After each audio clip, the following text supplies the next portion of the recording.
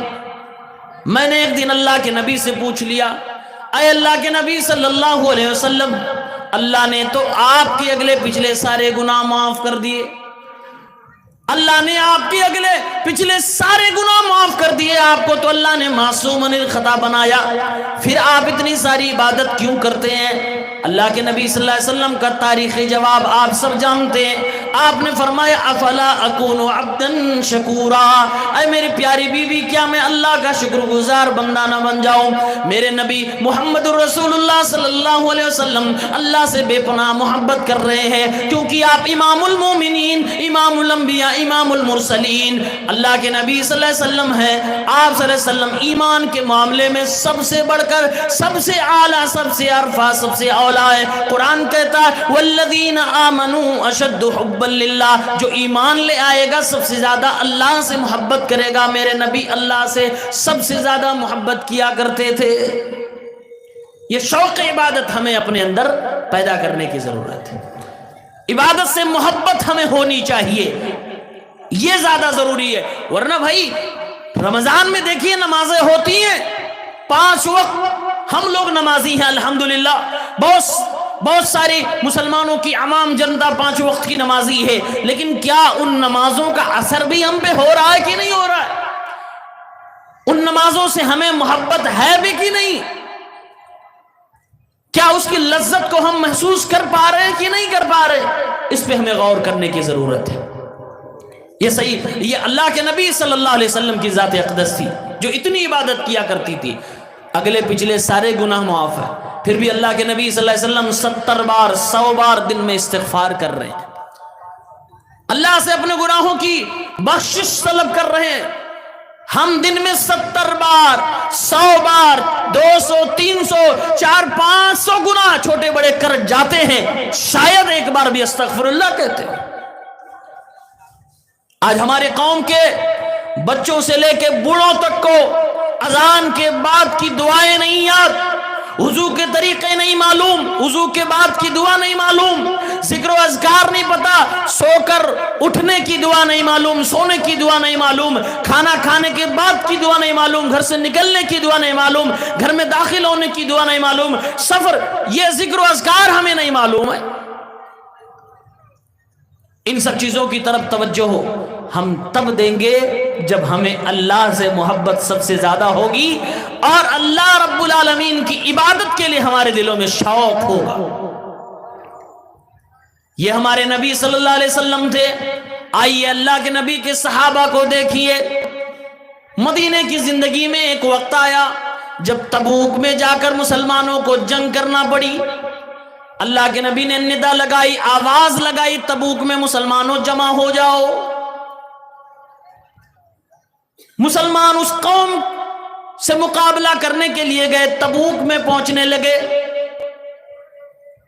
حالات ایسے بنے ہوئے تھے کہ پیروں کے اندر پہننے کے لیے جوتے چپل بھی نہیں، پتھروں پہ چلنے کی وجہ سے پیر پھٹ پھٹ گئے، کپڑے بھی باندھے گئے، سواریاں کم پڑ گئی۔ کچھ منافقین بھی آئے، اللہ کے نبی صلی اللہ علیہ وسلم کے سامنے جھوٹ بولنے لگے تاکہ جنگ میں نہ جانا پڑے۔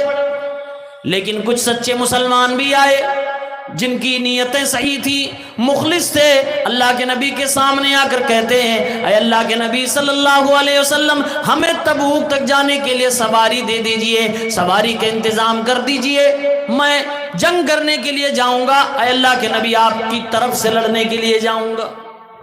قرآن کریم میں اللہ تعالیٰ نے نقشہ کھینچا ہے وَلَا عَلَى الَّذِينَ إِذَا مَا أَتَوْكَ لِتَحْمِلَهُمْ قُلْتَ لَا أَجِدُ مَا أَحْمِلُكُمْ عَلَيْهِ، اے میرے پیغمبر ان لوگوں پر بھی کوئی گناہ نہیں ہے جب وہ آپ کے پاس آتے ہیں کہ آپ ان کو سواریاں دے دیں، ان کو وہاں تک جانے کے لیے انتظام فرما دیں، آپ کہتے ہیں لا اجد ما احملکم علی، میرے پاس ایسی کوئی چیز نہیں ہے، سواریاں ہی نہیں ہے، اونٹ ہی نہیں ہے، گھوڑے ہی نہیں ہے، کھچر و گدھے بھی نہیں ہے کہ تم لوگوں کو سواری کے طور پہ تم تبوک جا سکو۔ اے نبی تم نے اے میرے نبی آپ نے اس طرح سے اپنے ساتھیوں کو جواب دے دیا۔ آپ کے پاس سے وہ لوگ تو چلے گئے، لیکن میرے پیغمبر آپ کو معلوم ہے آپ کے ساتھیوں کو تکلیف کیا ہوئی تھی، تولوا واعینہم تفیض من الدمع حزنا اللہ یکونوا اللہ یجدوا ما ينفقون۔ اے میرے نبی صلی اللہ علیہ وسلم، جب آپ نے اپنی امت کے لوگوں سے، ان مخلصین سے یہ فرمایا کہ میرے پاس سواری نہیں ہے، اونٹ نہیں ہے، گھوڑے نہیں ہے، کیسے تمہیں تبوک لے کر جاؤں، وہ آپ کے پاس سے جب ہٹنے لگے ان کی آنکھوں میں آنسو بھر آئے اور بھر بھر کے آنسو باہر نکلنے لگے۔ وہ آنسو کس بات کے تھے؟ اللہ نے فرمایا حزنن اللہ یجدوا ما ينفقون، ان کو یہ غم ستانے لگا، اس بات کی فکر ہو گئی، ٹینشن ہو گیا، ان کو یہ درد ہو گیا ہے اللہ کے نبی صلی اللہ علیہ وسلم کہ ان کے پاس وہ مال نہیں ہے جس کو خرچ کر کے وہ تبوک میں جا سکے، یعنی سواریاں خود انتظام کر کے تبوک میں جا سکے، اتنی ان کے پاس ان کی دولت نہیں تھی، اس لیے رونے لگے۔ آپ اندازہ کریے یہ کون سی قوم ہے صحابہ کرام کی؟ آپ دیکھیے تو صحیح کہ جنگ میں جانے کے لیے میرے نبی سے کہہ رہے نبی صلی اللہ علیہ وسلم آپ سواری کا انتظام کر دیجئے، میرے نبی فرما رہے نہیں ہے۔ وہ لوگ رونے لگے اور علماء کرام بیٹھے ہیں، مفسرین کو پڑھیے، تفیض وَأَعْيُنُهُمْ تَفِيضُ مِنَ الدَّمْعِ کا مطلب کیا ہوتا ہے؟ مطلب یہ تھا کہ درد پہلے اندر ہوتا ہے، پھر اس کے بعد وہ درد آنکھوں میں آنسو بن کے بھر جاتا ہے، پھر اس کے بعد وہ آنسو اتنا زیادہ آنکھوں میں ہوتا ہے کہ پھر وہ نیچے گرنے لگتا ہے اور وہ اپنے آنسوؤں کو چھپا کر جانے لگتے ہیں۔ غم کیا ہے؟ اللہ نے دلوں کی حالت کو پڑھا ہے، اللہ جانتا ہے۔ اللہ یجد ما ينفقون نہیں ہے کہ وہ خرچ کر سکے، اللہ نے دلوں کی کیفیت کو قرآن کریم میں قیامت تک کے لیے بیان فرما دیا ہے۔ ابن رجب رحمت اللہ علیہ لطائف المعارف کے اندر اس آیت پر تبصرہ کرتے ہوئے لکھتے ہیں، تفسیر بیان کرتے ہوئے ایک بات عرض کرتے ہوئے کہتے ہیں، اے دنیا کے لوگوں، یہ صحابہ کرام جو سواری مانگنے کے لیے آئے نہیں پائے اور روتے ہوئے واپس چلے گئے، غم کس بات کا تھا؟ غم یہ کہ ہمارے پاس اللہ نے اتنا نہیں دیا کہ میں جنگ میں خرچ کر کے خود چلا جاؤں۔ ابن رجب رحمت اللہ علیہ فرماتے ہیں ھذا بکاء الرجال، یہ مردوں کی رونے کی وجہ ہے، یہ مردوں کے رونے کا انداز ہے۔ کس بات پہ رو رہے تھے؟ اس بات پہ رو رہے تھے کہ ان کے پاس سواریاں نہیں جو ان کو موت تک لے جائیں، شہادت تک لے جائیں۔ اس بات پر رو رہے تھے کہ ان کے پاس اونٹ موجود نہیں ہے جو ان کو ایسے میدان میں لے جا کر کھڑا کر دے جہاں تلواروں سے گردنیں اڑائی جاتی ہیں۔ اس بات پہ رو رہے تھے کہ انہیں ایسے موقع پر لے جا کر کھڑا کر دیا جائے جہاں پر لوگوں کے خون بہائے جا رہے ہیں، یعنی اپنی جان کو دینے کا موقع جو ان کو مل رہا تھا، شہادت حاصل کرنے کا جو موقع مل رہا تھا، وہ موقع نہ ملنے کی وجہ سے آنکھ سے آنسو بہ رہے تھے۔ کہ یہ مردوں کی رونا، یہ مردانہ یہ مردوں کے رونے کا انداز ہے۔ اور آگے کہتے ہیں اور دنیا میں وہ لوگ، دنیا میں وہ مرد حضرات جو اپنی خواہشات مکمل نہ ہونے کی وجہ سے روتے ہیں، جو اپنی ناجائز محبوبہ کے دھوکے کی وجہ سے روتے ہیں، جو کاروبار کی وجہ سے روتے ہیں، جو دنیا کی وجہ سے روتے ہیں، اپنی شہوات کی وجہ سے روتے ہیں، کہا کہ ھذا البکاء شبیہ ببکاء النساء والاطفال، یہ مردوں کا رونا نہیں ہے، یہ عورتوں کا رونا ہے، یہ بچوں کو رونا ہے۔ مرد حضرات اتنی چھوٹی چھوٹی چیزوں پہ رویا نہیں کرتے۔ یہ صحابہ کی جماعت، کیا شوق اللہ نے ان کو عطا فرمایا تھا۔ رو رہے ہیں کہ جنگ کرنے کا موقع نہیں مل رہا، رو رہے ہیں۔ آج ہم بہانے تلاش کرتے ہیں، کوئی بہانہ مل جائے نماز سے چھٹی مل جائے، کوئی بہانہ مل جائے زکوٰۃ نہ دینی پڑے، صدقات نہ دینے پڑے، کوئی بہانہ مل جائے کہ رمضان کے روزے نہ رکھنے پڑے۔ اور ہم میں تو کچھ ایسے بھی چالو ہیں، آج کل تو بیماریاں بھی بڑی عام ہو گئی ہیں۔ رمضان جیسے آئے گا، رمضان سے 2 دن پہلے ہی ڈاکٹر کے پاس جا کر ہمیشہ 15 دن کی دوائی لاتے تھے، رمضان سے پہلے جب دکھانے جائیں گے تو پورے 2 مہینے کی دوائی لے کے آئیں گے تاکہ پورا 1 کلو آدھا کلو بن جائے۔ جیسے پڑوس کا آدمی کوئی اعتراض کرے گا، جیسے کوئی رشتہ دار پوچھ لے گا ارے بھائی آپ روزہ کیوں نہیں رکھتے ہیں، کہتے دیکھیے بیمار ہوں، بیمار آدمی کے لیے روزہ معاف ہے۔ اچھا یہاں پھر ڈنڈی مار جاتے ہیں۔ اگر آپ کی بیماری ایسی بیماری ہے جس بیماری میں شفا عام طور سے